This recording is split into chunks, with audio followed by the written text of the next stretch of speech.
Hello दोस्तों, कैसे हो आप सभी। आशा करती हूँ आप सभी स्वस्थ होंगे। मैं आप सभी का अपने चैनल हिंदी क्लासेस में बहुत बहुत स्वागत करती हूँ भाई। तो आप सभी को पता भी, मैंने आप सभी के लिए हिंदी साहित्य की चैप्टर वाइज सीरीज चला रखी है, हिंदी पीवाईक्यू की। ठीक है, उसमें हम तीसरा चैप्टर कर रहे हैं भक्ति काल का। और भक्ति काल में भी हम कृष्ण काव्य कर रहे हैं भाई। और कृष्ण काव्य की 2 क्लास और प्रोवाइड हो गया आपको, ये और इससे एक और। ठीक है, फिर हमारा कृष्ण काव्य भी क्या है, कंप्लीट हो जाएगा। फिर हम अपना रीतिकाल स्टार्ट कर देंगे। ठीक है, शुरू क्लास भाई शुरू से लेके अंत तक जरूर देखा कीजिए। तो पहला क्वेश्चन है, अष्टशाप की स्थापना कब हुई। 701वां क्वेश्चन है, अष्टशाप की स्थापना कब हुई थी। तो कब हुई थी, 1565 में, 1600 ईस्वी में, 1560 में या 1570 में। तो अष्टशाप की स्थापना 1565 ईस्वी में हुई थी। ठीक है, व्याख्या में देख लेते हैं। गोस्वामी विठल नाथ ने अष्टशाप की स्थापना 1565 ईस्वी में की थी। उन्होंने वल्लभाचार्य के 4 शिष्यों और 4 अपने शिष्यों को मिलाकर अष्टशाप की स्थापना की थी। अगला क्वेश्चन देख लेते हैं, 702वां है, प्रस्तुत पंक्तियों के रचयिता हैं तो कौन है। प्रेम निकेतन श्री बन ही आई गोवर्धन धाम, लिहन्नो शरण चित चाही के जुगल स्वरूप ललाम।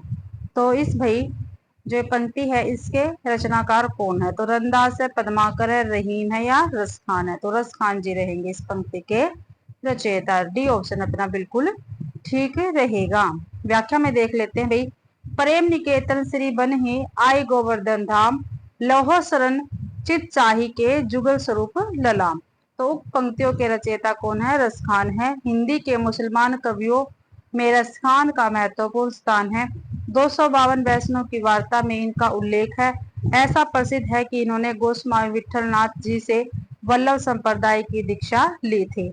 रसखान द्वारा रचित 2 कृतियां उपलब्ध है, एक प्रेम वाटिका और बी है दान लीला। वर्तमान समय में सर्वाधिक प्रचलित संकलन सुरजान रसखान है। ठीक है, इसमें 181 तो सवैये है, 17 कवित है और 12 दोहे और 4 सोटे संकलित है भाई।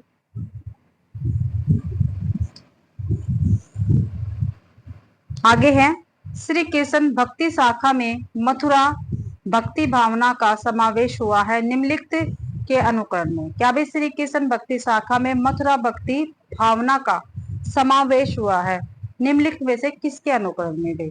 तो किसके अनुकरण से हुआ था श्री कृष्ण भक्ति शाखा में मथुरा भक्ति भावना का समावेश। एक मलिक मोहम्मद जायसी, बी चैतन्य महाप्रभु, सी स्वामी हरिदास या डी रसखान। तो भाई बी ऑप्शन ठीक है, चैतन्य महाप्रभु। बी ऑप्शन ठीक है। व्याख्या देख लेते हैं। श्री कृष्ण भक्ति शाखा में मथुरा भक्ति भावना का समावेश चैतन्य महाप्रभु के अनुकरण में हुआ। चैतन्य महाप्रभु गौड़ीय संप्रदाय के प्रवर्तक थे तथा इनका दार्शनिक मत अचिंतन भेदवाद था।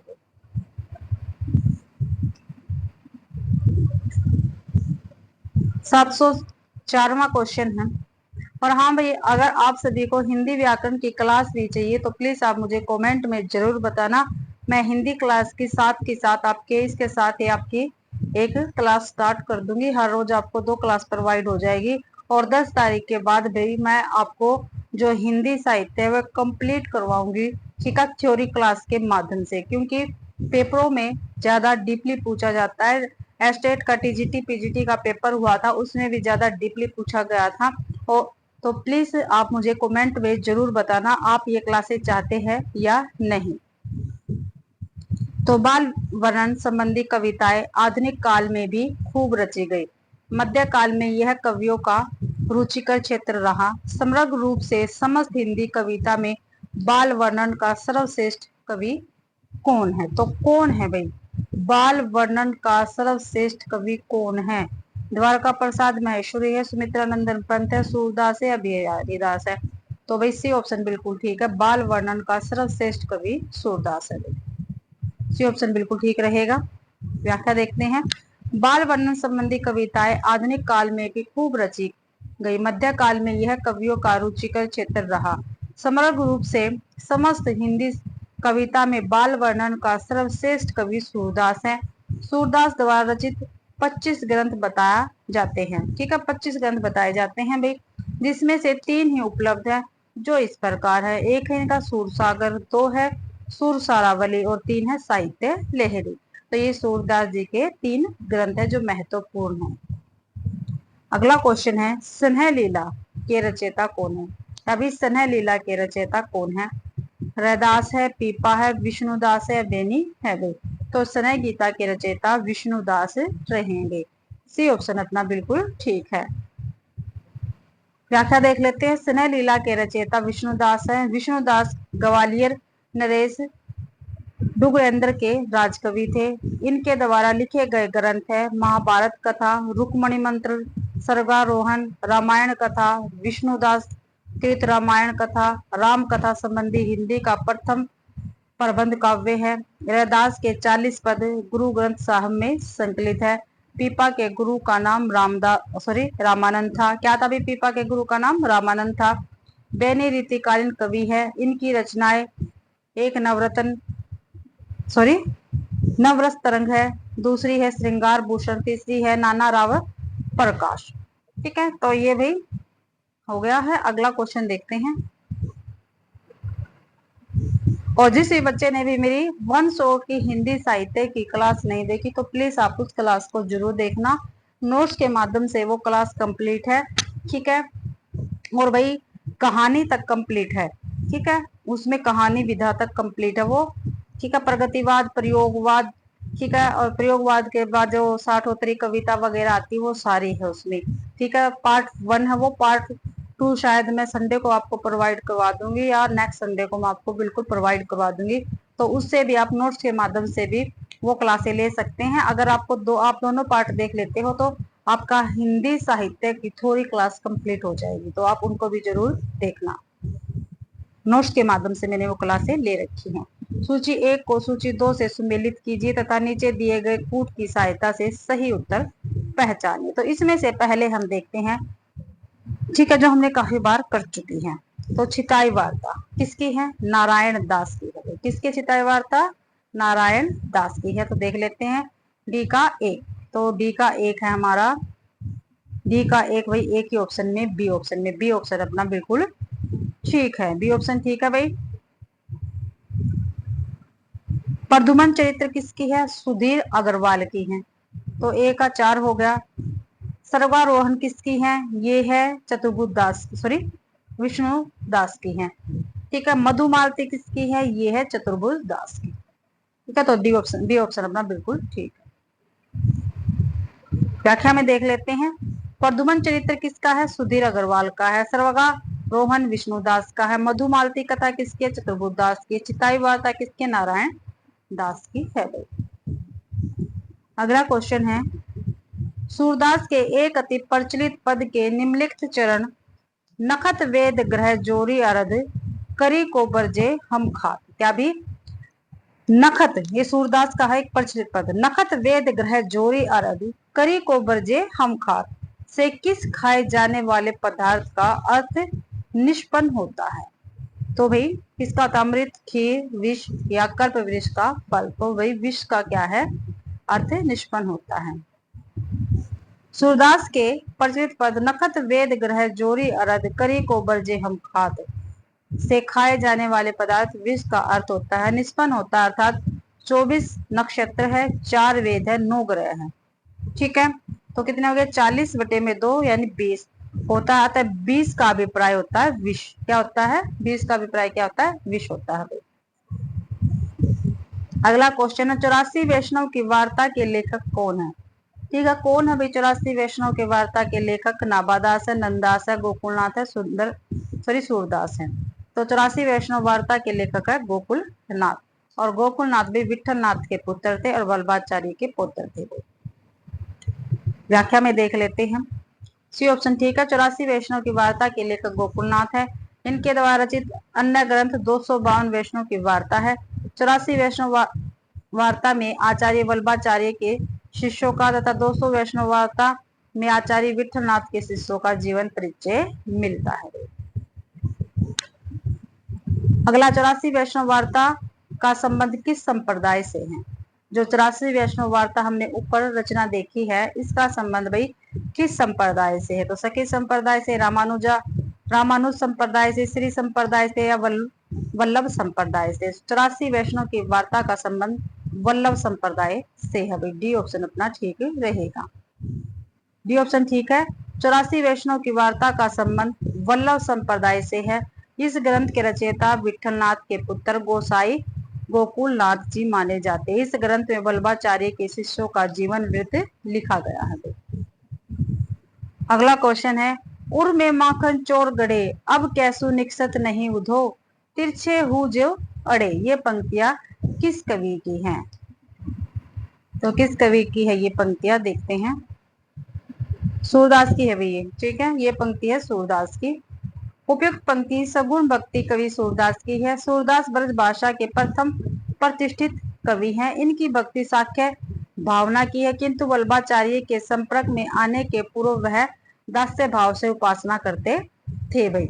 इनके द्वारा रचित ग्रंथ सूरसागर, सूरसारावली और साहित्य लहरी आदि है। अगला क्वेश्चन है, सूरदास किस रस का कोना कोना झाक आए हैं? कल भी क्वेश्चन आया था।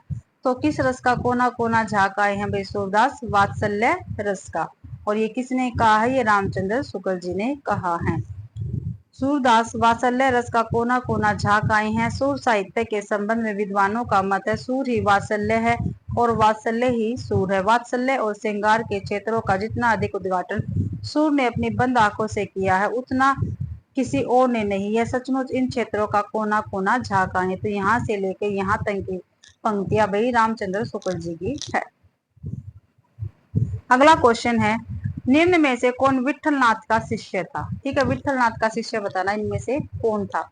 तो सूरदास, चतुर्बुदास, परमानंद दास या कृष्णदास? तो चतुर्बुदास जी विठलनाथ के शिष्य थे। बी ऑप्शन बिल्कुल ठीक है। चतुर्बुदास विठलनाथ के शिष्य थे। विठलनाथ के अन्य 3 शिष्य इस प्रकार है, गोविंद स्वामी, छीत स्वामी, नंददास, सूरदास, जबकि कुंभनदास, परमानंदास, कृष्णदास ये वल्लभाचार्य के शिष्य है। अगला क्वेश्चन है, भ्रमर गीत प्रसंग का मूल स्तोत्र क्या है? तो क्या है भाई? काफी बार आ चुका है पहले क्वेश्चनों में। तो श्रीमद् भागवत का पंचम स्कंद, बी है श्रीमद् भागवत का दसम स्कंद, सी है श्रीमद् भागवत का तृतीय स्कंद, डी है श्रीमद् भागवत का नवम स्कंद भाई। तो बी ऑप्शन ठीक है, श्रीमद् भागवत का दसम स्कंद है भ्रमर गीत प्रसंग का मूल स्तोत्र। भ्रमर गीत एक उपालम काव्य सर्जना है, जिसमें भ्रमर को लक्ष्य बनाकर नायक की निष्ठुरता, लंपटता के साथ साथ उसकी पलायनवादी वृत्ति को चित्रित किया जाता है। इसके साथ ही नायिका के आत्मगय विरह वेदना को भी मार्मिक ढंग से चित्रित किया जाता है। भ्रमर गीत का मूल स्तोत्र श्रीमद् भागवत पुराण का दसम स्कंद है। इसमें 46वें 47वें अध्याय में भ्रमर गीत का प्रसंग है।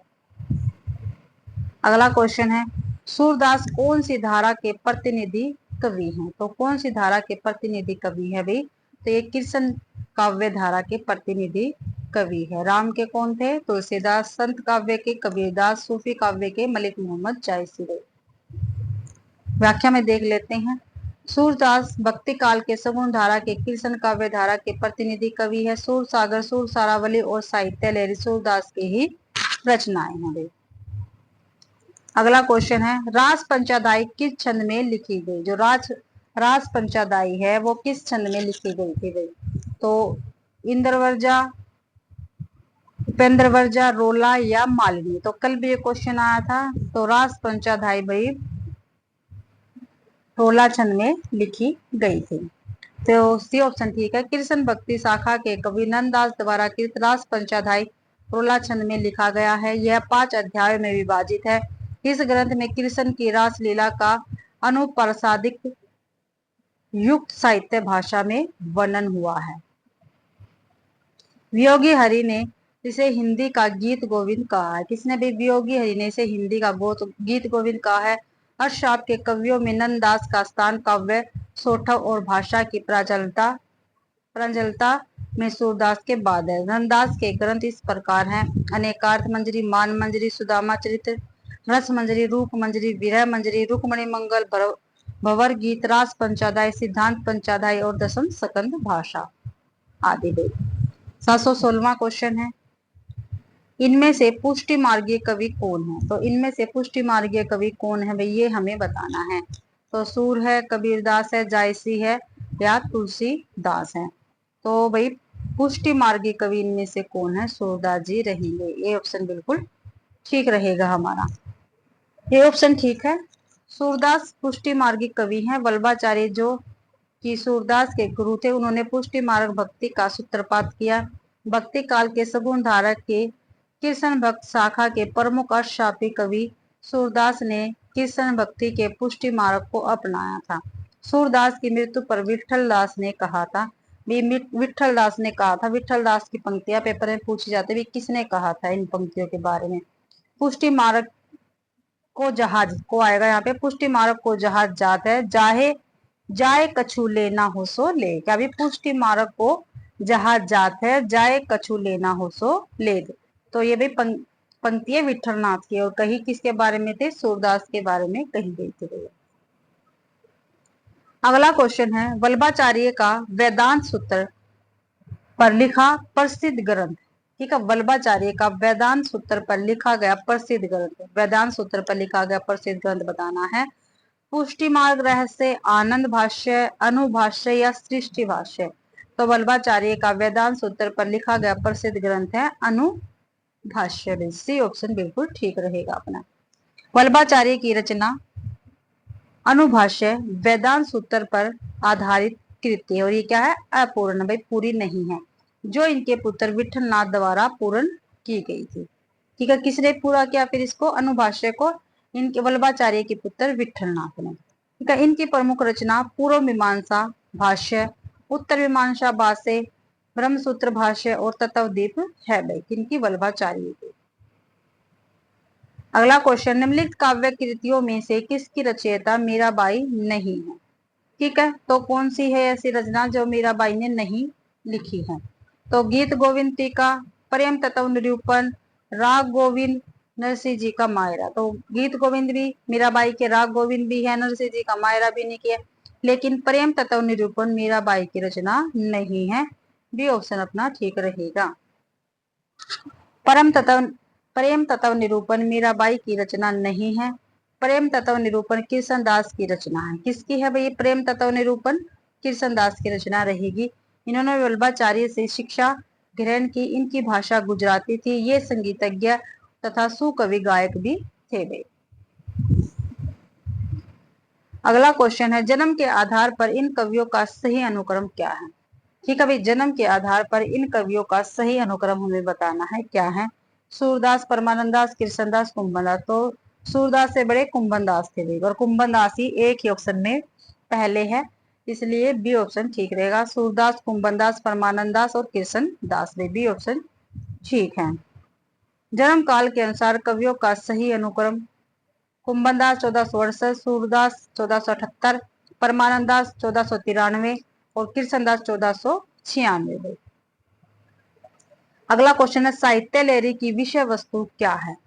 तो साहित्य लहरी की विषय वस्तु हमें बताना है, क्या है? नायिका भेद है, अवतार लीला है, निर्गुण का खंडन है या नीति है? तो देख लेते हैं साहित्य लहरी में क्या कुछ है। साहित्य लहरी सूरदास की रचना है, जो 1550 ईस्वी में प्रकाशित हुई थी। इसमें दृष्टिकूट में राधा कृष्ण की लीलाओं का वर्णन है। और दृष्टिकूट क्या होते हैं भाई? दोहरे अर्थ वाली रचनाएं। ठीक है, जिसमें दोहरा अर्थ हो, एक बात ये दो अर्थ दे रखे हैं, उसको दृष्टिकूट पद कहते हैं। तथा अलंकारों एवं नायिका भेदों का वर्णन भी कूट पद में किया गया है। इस ग्रंथ में सूरदास की वंश परंपरा का भी वर्णन मिलता है। ठीक है, तो भाई अपना ए ऑप्शन ठीक रहेगा। देखो नायिका भेद, ठीक है, साहित्य लहरी में नायिका भेद है भाई। सूरदास का जन्म भाई 1478 में हुआ था, मृत्यु हुई थी 1583 में। ठीक है, इनकी रचनाएं कौन कौन सी है? सूरसागर, सूर सारावली तथा साहित्य लहरी। 721वां है, नंददास की किस रचना का संबंध नायक नायिका भेद से है? ठीक है, अभी नंददास की पूछिए ऐसी कौन सी रचना है जिसका संबंध नायक नायिका भेद से है? तो रास पंचाध्यायी, रस मंजरी, श्याम सगाई या भंवर गीत। तो रस मंजरी जो रचना है नंददास की, उसका संबंध नायक नायिका भेद से है। अगला क्वेश्चन है, रस मंजरी 1550 ईस्वी में नंददास ने दोहा चौपाई शैली में नायक नायिका का वर्णन किया है। इसमें स्वकीया और परकीया नायिका के भेदों उपभेद को चित्रित किया गया है। रास पंचाध्यायी में कृष्ण की रासलीला को रोला छंद में वर्णित किया गया है, जबकि भंवर गीत में सगुण और निर्गुण पर गोपी उद्धव के संवाद का वर्णन है। श्याम सगाई में श्याम की सगाई का वर्णन है। 722वां क्वेश्चन है, महाप्रभु वल्लभाचार्य के शिष्यों का वृत्तांत इस ग्रंथ में है। ठीक है भाई, तो कौन से ग्रंथ में है महाप्रभु वल्लभाचार्य के शिष्यों का वृत्तांत? तो भाई देखते हैं किस ग्रंथ में है। 252 वैष्णव की वार्ता, नहीं भाई, ठीक है, इसमें नहीं है। इसमें तो भाई विठलनाथ के शिष्यों का वर्णन है। भक्तिमाल, नहीं भाई, तो नाभादास की है। 84 वैष्णव की वार्ता, तो इसमें वल्लभाचार्य के शिष्यों का वृत्तांत है भाई, क्योंकि वल्लभाचार्य के 84 शिष्य माने गए हैं। सी ऑप्शन अपना बिल्कुल ठीक है। यहाँ पे देख लेते हैं व्याख्या में। 84 वैष्णव की वार्ता, इसके रचनाकार गोकुलनाथ। इसमें वल्लभाचार्य के शिष्यों का जीवन वृत्तांत वर्णित है, जीवन वृत्त वर्णित है भाई 84 वैष्णव की वार्ता में। और 252 वैष्णव की वार्ता की रचनाकार कौन है? गोकुलनाथ है। इसमें विठलनाथ के शिष्यों का जीवन वृत्त वर्णित है।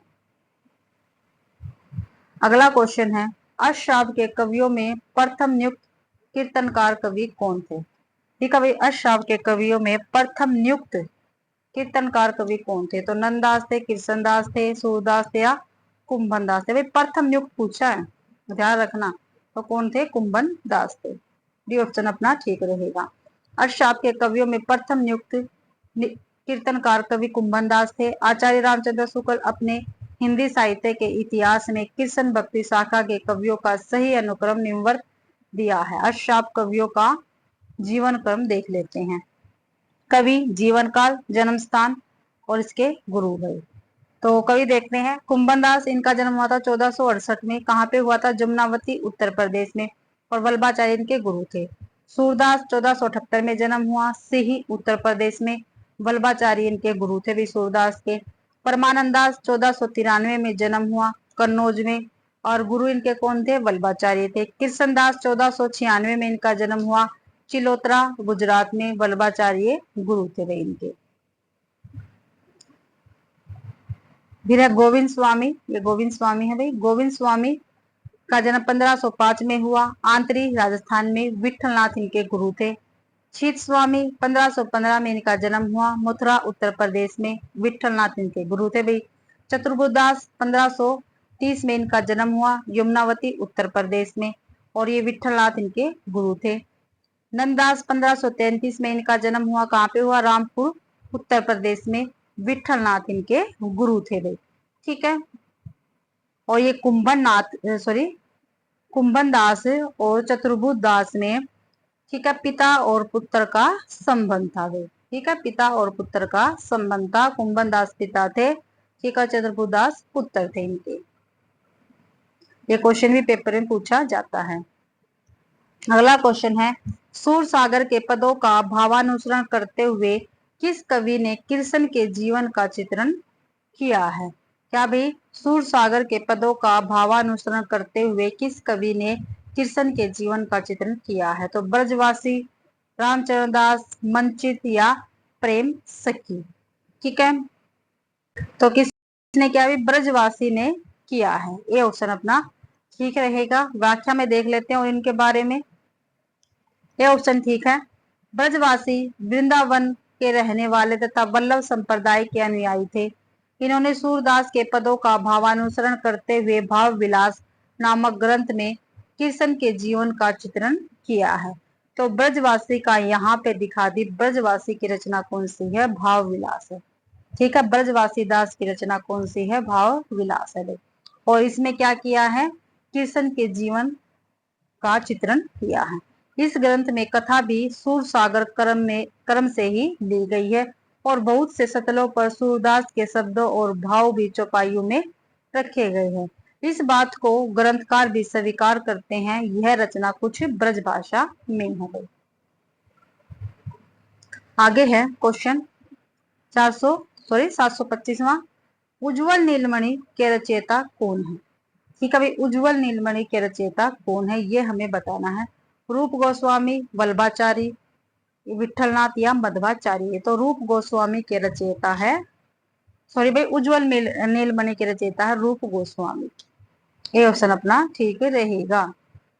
ग्रंथ और ग्रंथकार देख लेते हैं।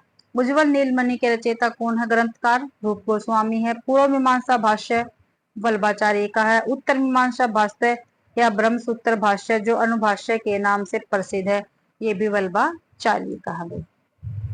ये सभी रचनाएं इन्हीं की है। नोट है भाई, नोट में देखते हैं।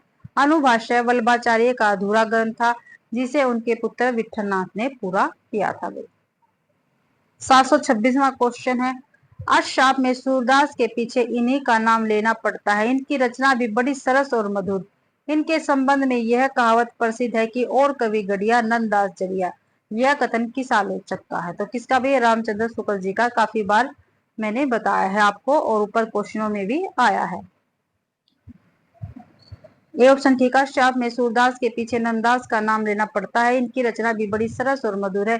इनके संबंध में यह कहावत प्रसिद्ध है कि और कवि गढ़िया नंददास जड़िया। यह कथन रामचंद्र शुक्ल जी का है भाई। 727वां क्वेश्चन है। सखी हो श्याम रंग रगी, देखी बिकाई गई वह मूर्ति सूरत माही पगी। ये काव्य पंक्तियां किसकी है? क्या भी? सखी हो श्याम रंग रंगी, देखी बिकाई गई वह मूर्ति सूरत माही पगी। तो ये किसकी रचना रहेगी? गदाधर भट्ट की ये रचना है। बी ऑप्शन अपना ठीक है भाई। काव्य पंक्तियां दे रखी हैं और कवि दे रखे हैं, देख लेते हैं। सखी हो श्याम रंग रगी, देखी बिकाई गई वह मूर्ति सूरत माही पगी। तो ये गदाधर भट्ट की है भाई। रहो को काहू मन ही दिए, मेरे प्राणनाथ श्री श्याम शपथ करो तीन तिए। तो ये हित हरिवंश की है भाई। आगे है। मन रे परसी हरि के चरण, सुभग शीतल कमल कोमल, त्रिविध ज्वाला हरण। तो ये मीराबाई की रहेगी भाई पंक्ति।